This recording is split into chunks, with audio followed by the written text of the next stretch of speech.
Bom dia, votos de um santo e feliz Natal. Neste dia vamos convidá-lo a visitar o presépio. O que aconteceu naquela noite, personagens da narrativa, mensagem que os evangelhos nos querem transmitir. Vamos ao presépio, mas evitando o caminho das luzes e dos embrulhos reluzentes.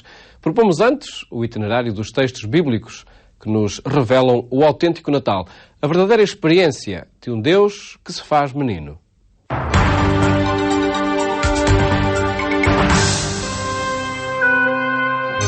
Quando a Igreja Católica acende a primeira vela do Advento e convida à mudança interior, à esperança, logo o mundo se excita numa iluminação cintilante que tantas vezes nos cega para o essencial. Rompem as músicas e os apelos, conjuga-se a festa com as compras, como se fosse este o caminho que nos leva à Gruta de Belém. Na verdade, o momento económico que vivemos empurra-nos mais para a austeridade do presépio do que para a exuberância dos enfeites. Aproveitemos a conjuntura para partir por momentos à descoberta das narrativas que nos contam esta história. Afinal, de que forma nasceu esse menino que, apesar de pobre, levou os anos ao zero, medindo a partir de então a idade da história? Ele veio de muito longe, foi para Belém, depois bateu muitas portas,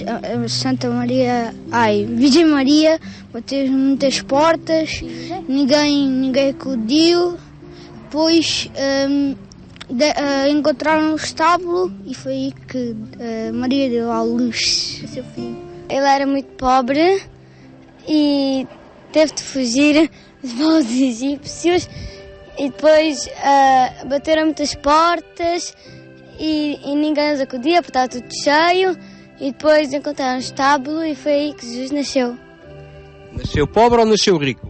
Pobre. Maria estava muito cansada, então eles foram andar e bateram muitas portas e ninguém os acudiu e depois encontraram um estábulo e foi aí que Jesus nasceu.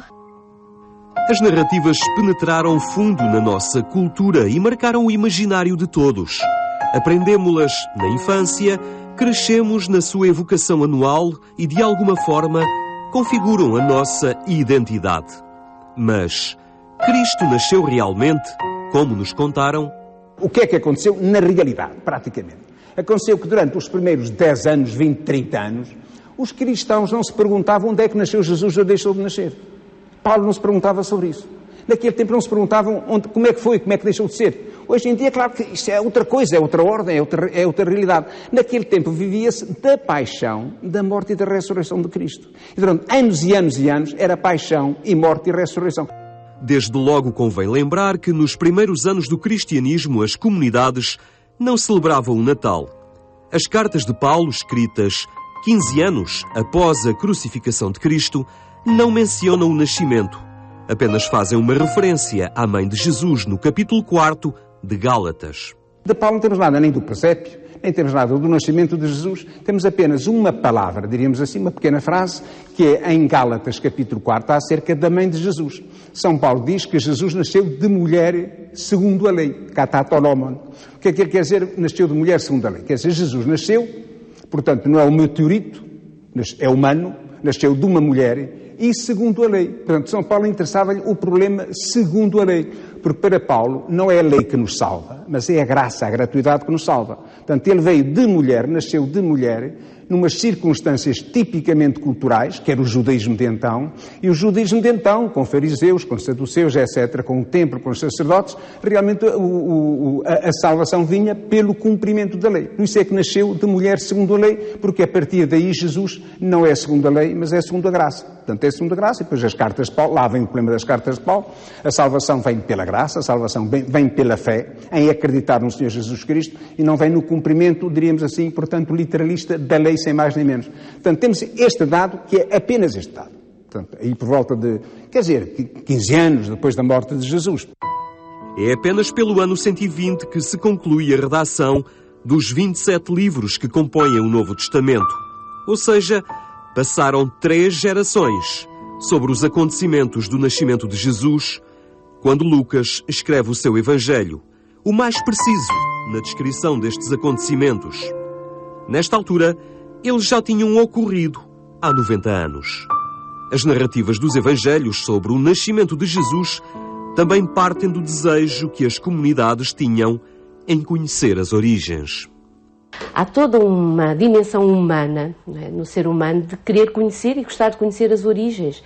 E eu penso que foi isso que levou os autores bíblicos, que nos primeiros tempos estavam centrados essencialmente na pessoa de Jesus e na transmissão dos ensinamentos e sobretudo do querigma, não é? O anúncio da morte e da ressurreição de Jesus. O anúncio da ressurreição era o grande anúncio e a grande preocupação dos cristãos. Portanto, isso era o que os preocupava nos primeiros tempos. Depois, à medida que o tempo foi passando e que foram refletindo sobre Jesus, o que ele disse, o que ele fez, o que ele ensinou, também gostaram de saber um pouco sobre as suas origens. E começaram a explorar um pouco isso. Ao 6º mês, o anjo Gabriel foi enviado por Deus a uma cidade da Galileia chamada Nazaré, a uma virgem desposada com um homem chamado José, da casa de David, e o nome da virgem era Maria. Ao entrar em casa dela, o anjo disse-lhe: "Salve, ó cheia de graça, o Senhor está contigo."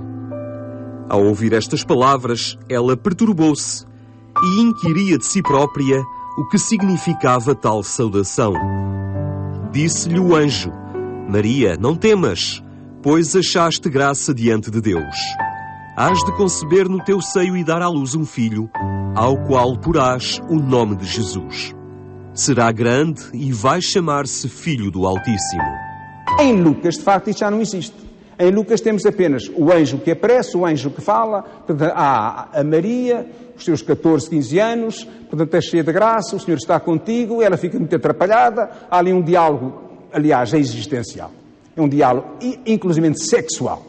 Porque Maria responde: "Mas como é que pode ser isso? Como é que eu posso ser a mãe como é que eu posso ser mãe se eu não conheço o homem? Se eu sou virgem, eu não conheço o homem, não estou casada, estou apenas mené, estou apenas, portanto, dada a José, dada, portanto, ao meu namorado, mas eu não convivo com ele, não estamos casados, com o anjo, como é que pode ser isso e tal?" E o anjo lá diz o que tem a dizer, e depois vêm os anjos do céu a cantar, com os seus violinos e não sei o que mais, as suas trombetas, e vêm os pastorinhos, não sei o que e tal. Claro que tudo isso são figuras muito simpáticas e muito bonitas para dizer que Jesus não nasceu nem num palácio, nem com poder, nem com armas, nem de nada, mas nasceu de uma mulher. Portanto, nasceu de uma mulher e nasceu de gente pobre e de gente humilde. O esforço por descrever a condição do nascimento de Jesus era também uma tentativa para sublinhar alguns conceitos de doutrina que nesta altura começavam a ser questionados, à medida que o cristianismo alastrava a outras influências culturais e geográficas. Em termos doutrinais, circulam muitas opiniões, até as chamadas, aquilo que depois veio a chamar heresias, não é? Se Jesus era Deus ou não era Deus, e portanto todo este debate que se colocou já num pós-primeiros tempos do cristianismo, também motivou muito estas origens, esta procura destas origens, não é? E é o caso do nascimento de Jesus, que surge, não é, numa tentativa não de descrever historicamente o que terá acontecido no nascimento de Jesus, mas de afirmar a dimensão real e a dimensão divina da pessoa de Jesus. Por aqueles dias saiu um édito da parte de César Augusto para ser recenseada toda a terra. Também José, deixando a cidade de Nazaré, na Galileia, subiu até à Judeia, à cidade de David, chamada Belém, por ser da casa e linhagem de David, a fim de se recensear com Maria, sua esposa, que se encontrava grávida. E quando eles ali se encontravam, completaram-se os dias de ela dar à luz, e teve o seu filho primogênito, que envolveu em panos e recostou numa manjedoura, por não haver lugar para eles na hospedaria. Hoje em dia, o que é que a gente deve dizer? Deve dizer que são figuras simbólicas icónicas, portanto, seja da parte de Mateus, seja da parte de São Lucas, mas sem isso, sem estas figuras, nós não entendemos a nossa fé cristã. Porque a fé cristã realmente é esta. Deus mandou o seu Filho, entregou o seu Filho à humanidade por amor. Deus amou de tal maneira o homem, de tal maneira o mundo, de tal maneira a sua criação humana, que lhe deu o seu próprio Filho. Na mesma região encontravam-se uns pastores que pernoitavam nos campos, guardando os seus rebanhos durante a noite. Um anjo do Senhor apareceu-lhes e a glória do Senhor refulgiu em volta deles. E tiveram muito medo. O anjo disse-lhes: Não tenhais medo, pois anuncio-vos uma grande alegria que será para todo o povo. Hoje, na cidade de David, nasceu-vos um Salvador, que é o Messias Senhor. Isto vos servirá de sinal. Encontrareis um menino envolto em panos e deitado numa manjedoura. Quem vai louvar o nascimento são os pobres. Portanto, são realmente os pastores, que naquele tempo não tinham importância de maior e tal. Portanto, são os pastores, mas entretanto há o céu e há a terra. É um acontecimento cósmico, é um acontecimento universal. Então os anjos anunciam a paz. E depois vêm as famílias. Vem a família de Maria, portanto lá com a prima, a Isabel e mais o marido, etc., por causa do Joãozinho, o Batista, que vai nascer. Depois vêm os hinos, as homologias, vêm os hinos de Simeão, portanto, acerca do nascimento de Jesus, que pega no menino ao colo e diz: finalmente, ó Senhor, tu podes deixar-me morrer em paz, porque eu vi a salvação do mundo, a salvação de Israel e através de Israel, a salvação do mundo. Portanto, aqui tem as figuras, mas estas figuras todas são de facto midrashim, não é para se tomar à letra. Mas são catequeses. Qual é a catequese fundamental? É que o Senhor Jesus nasceu de uma mulher, o Senhor Jesus nasceu em Belém, nasceu na cidade de David e nasceu de uma virgem. Esta é que é a catequese. Os cristãos daquele tempo acreditavam assim. Figuras típicas nestas narrativas são os personagens misteriosos que vêm do Oriente. Têm um ponto em comum com a atualidade. Vêm carregados de presentes para oferecer ao menino. Quantos é que eram os reis? 3. E como é que eles iam de carro? Não, iam a pé. Iam de... Diz? Iam montados no quê? No camelo. Nos? Camelos. Nos camelos. E levavam prendas. Sim. O que é que eles levavam? Incenso, ouro e mirra. Depois houve umas pessoas que o foram visitar. Sabes como é que elas se chamam? Eram os reis magos, os pastores e mais nada. Os reis magos quantos eram? 3. E o que é que eles levaram para oferecer? Ouro, incenso e mirra. Os reis magos vinham de onde? De umas terras longínquas. E vinham de avião? Não. Como? De camelo. Traziam prendas, não é? Que prendas é que eles lhes deram? Incenso, mirra e ouro. O que é que achas que deram essas prendas? Acho que o ouro era para significar a riqueza e o incenso, não sei, e mirra também não. Lá não fala-se 3. Fala-se dos 3 por causa do incenso ouro e mirra. Mas, portanto, diz sábios que vieram do Oriente através de uma estrela. Lá vêm os sábios, os reis do Oriente através da estrela. Lá vem. Porquê? Porque, de facto, a salvação viria do Oriente. Portanto, a salvação se viria do Oriente. Como Jerusalém também está em relação ao Oriente, mas a salvação viria do Oriente, então os sábios, são os sábios que vêm ao encontro do Messias, que vem do Oriente para aceitar, portanto, o messianismo que nasceu em Belém, ou que nasceu em Israel. Portanto, vem adorar o menino. Eles vêm para adorar o menino. Mas isto realmente é simbólico. São figuras simbólicas, são figuras icónicas. A finalidade dos magos é diferente. Eles simbolizam algo mais vasto. Uma mentalidade intelectual que apontava então para o monoteísmo que tinha como expressão o povo de Israel e a cidade de Jerusalém. E estas ideias messiânicas andavam por aquele mundo fora. Estavam em Roma, estavam na Grécia, estavam na Pérsia, no Irão e por aí fora. Portanto, não são figuras históricas à maneira como nós estamos. Porque, de contrário, nós temos um erro completo. Porque, segundo Mateus, depois do nascimento em Belém, eles vão, Maria, José e o menino, vão 2 anos e tal, ou 3 anos, para o Egito. E só ao fim é que vêm do Egito para Israel. E de Israel, da Judeia, vão para a Galileia. Isto é contrário a Lucas. Porque Lucas diz que nasceu em Belém, passado 8 dias é circuncidado, e passado 15 dias já está em Nazaré. Um paralelo com a figura de Salomão, ao contar que vem gente do Oriente, não é?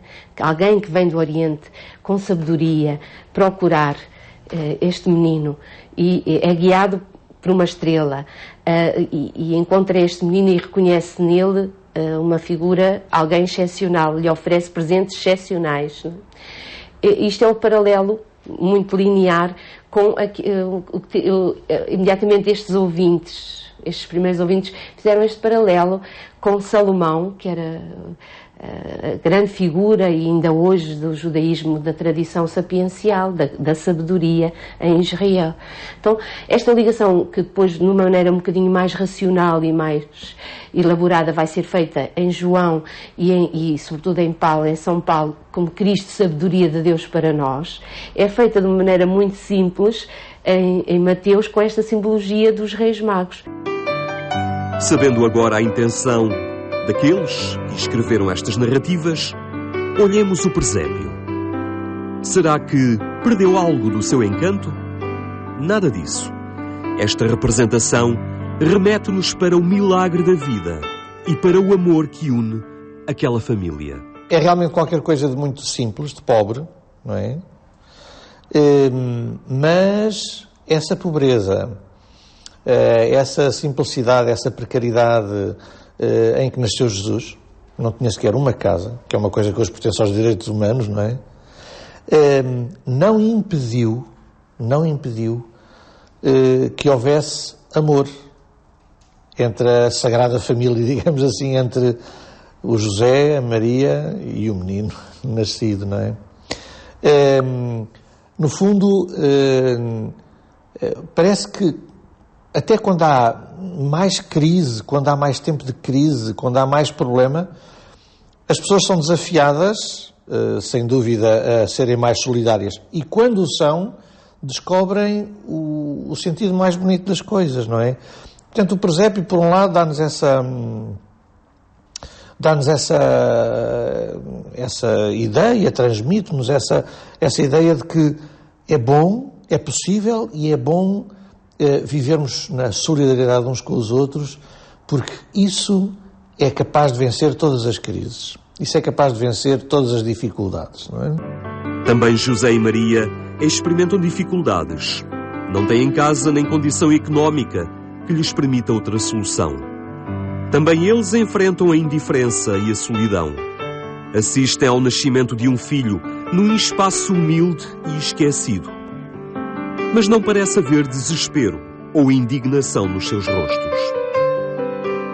No meio dessa vinda de Deus ao mundo, nós como que sentimos um calor. Ali até é expressado esse calor pelo amor do pai e da mãe para com o filho, é expressado pelo bafo do burro e da vaquinha, que nem sabemos se lá estavam, mas enfim. A vinda de Deus às nossas vidas, a vinda de Deus ao mundo, Deus que nasceu em Jesus no presépio, é calor humano, é uma mão amiga que se nos estende. E nesse aspecto, nós temos aqui qualquer coisa no cristianismo que é único em todas as religiões, que é um Deus que faz a sua característica principal, digamos assim, a humanidade. Deus faz-se pessoa para estar connosco, única e simplesmente para viver connosco, única e simplesmente para partilhar a nossa sorte, para nos dar a mão em todas as circunstâncias em que a gente vive. Hoje, construímos presépios em casa. Puxamos pela criatividade para criar abrigos humildes onde colocamos a imagem do menino. E tantas vezes passamos indiferentes ao lado da pobreza real. Aliados a tantas grutas humildes que na periferia das cidades e sob os viadutos acolhem vidas humanas. Não faltam, pois, por aí Josés e Marias e tantos meninos abandonados. Hoje continuam a fechar-se muitas portas, como naquela altura se fecharam a José e a Maria. Hoje continuam a fechar-se muitas portas à qualidade de vida das pessoas, quer dizer, ao direito à habitação, ao direito a comer, Hoje há tanta pobreza, não é? Tanto desemprego, tanto problema. Há presépios humanos reais. E, contudo, não deixa de ser também bonito, eu acho, muitos sinais de solidariedade que existem, apesar de tudo existem. Fomos ao encontro do presépio verdadeiro. Descobrimos a autêntica dimensão deste mistério de amor. Neste dia de Natal, fiquemos com o poema do padre José Tolentino Mendonça. O presépio somos nós. É dentro de nós que Jesus nasce. Dentro destes gestos que, em igual medida, a esperança e a sombra revestem. Dentro das nossas palavras e do seu tráfego sonâmbulo, dentro do riso e da hesitação, dentro do dom e da demora, dentro do redemoinho e da prece, dentro daquilo que não soubemos ou ainda não tentamos. O presépio somos nós. É dentro de nós que Jesus nasce. Dentro de cada idade e estação, dentro de cada encontro e de cada perda, dentro do que cresce e do que se derruba, dentro da pedra e do voo, dentro do que em nós atravessa a água ou atravessa o fogo, dentro da viagem e do caminho que sem saída parece. O presépio somos nós. É dentro de nós que Jesus nasce, dentro da alegria e da nudez do tempo, dentro do calor da casa e do relento imprevisto, dentro do declive e da planura, dentro da lâmpada e do grito, dentro da sede e da fonte, dentro do agora e dentro do eterno.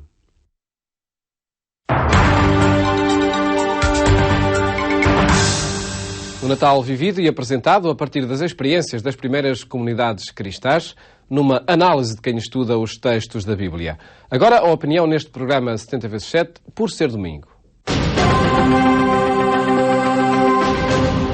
Celebramos hoje um acontecimento único. O Verbo encarnou, isto é, Deus fez-se homem. Veio ao nosso encontro, entrou na nossa história. E foi uma atitude absolutamente gratuita da sua parte. Vale a pena pensar nesta gratuidade, nesta iniciativa de Deus, usando as palavras de Paulo na carta a Tito, que aliás na liturgia de hoje nos é proposta. Salvou-nos não em virtude das obras que praticamos, mas em virtude da sua misericórdia. É assim, Deus arriscou, entregou-se à nossa liberdade para que o possamos aceitar em todos os pormenores da nossa vida normal. É certo que o podemos rejeitar, mas como diz João, àqueles que o receberem, dá-lhes a possibilidade de se tornarem filhos de Deus. Abramos-lhe as portas e assim teremos um Santo Natal. Os votos do novo diretor do Secretariado Nacional das Comunicações Sociais a terminar o programa de hoje. Em nome de quantos, em cada domingo, lhe propomos sons e imagens 70x7, votos de um santo e Feliz Natal. Que seja de paz e encontro em família. Bom domingo e até de hoje a 8 dias.